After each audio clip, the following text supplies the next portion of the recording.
What's up, guys? Welcome back to the ranch. All right, ranchers, it's September 17th and I'm checking in to do a quick follow-up on what my year 3 and year 2 switchgrass looks like. Now, you might have seen my video showing you this as year 2 and year 1 switchgrass.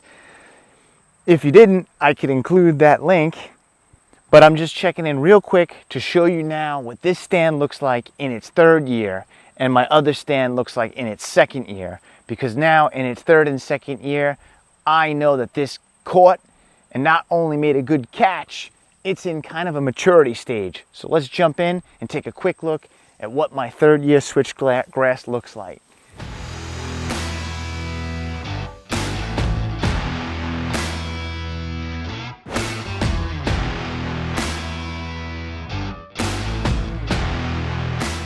So now, as you can see, as I'm standing here, I'm a short 5'7". So these are over my head at like 6 feet tall easy, which is what I want as I come by with my bow, let's just say. Come by, I'm able to get past this with my food plot 200 yards that way. And now I'm able to get by and not spook the deer that are way off on the other side of my property, because they used to just be able to see me clear across this. Now I'm able to get by, and this is maturity. I'm going to take you in and take a look so you can see. Here's looking in.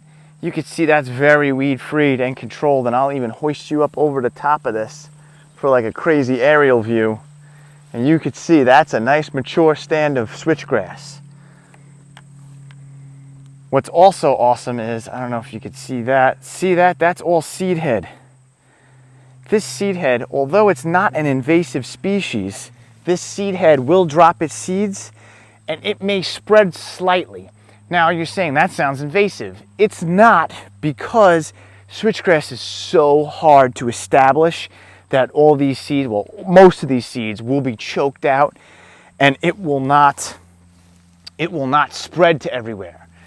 Also, these seeds are what your small game birds and turkey and pheasant and everything love to peck at. So a lot of them are going to get eaten too, which is another great reason to put switchgrass in, because you're feeding a little bit of that small game and making the bedding and habitat that they can get into. But I'm using it for screening here. All right, that's year 3 switchgrass and a little bit about it. Let's check in and take a look at my 2nd year switchgrass.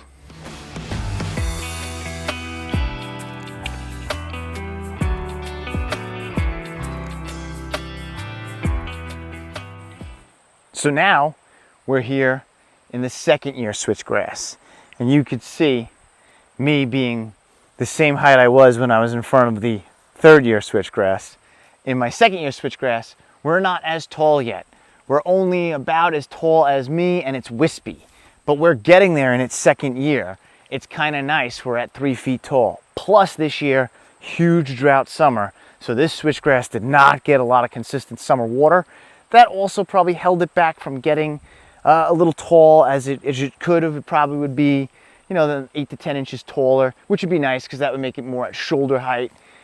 So it is a little bit shorter than I would like, but it's coming really nice. We also have just a few little bit of, goldenrod in here, which is going to hurt it a little bit, but it's in nice and thick. And I will dive you in for a little bit of a look at what the 2nd year looks like. And even with that little bit of goldenrod, I think in the next couple of years we have a lot of seed head and we have a lot of clean established switch here. It'll just smother out that goldenrod in here and really just take over and be like that 3rd year switchgrass you just saw with me. Here's that deep dive look at what it looks like. Again, pretty good, pretty weed free. I mean, that's a little bit of seed weed, but I mean, it's doing all right. I'm pretty happy at what I'm seeing as I walk all along in here. It's a pretty good stand. And that's year 2. All right, guys, thanks for watching. This is a quick little update on the 2nd year and 3rd year switchgrass. Thanks for checking us out.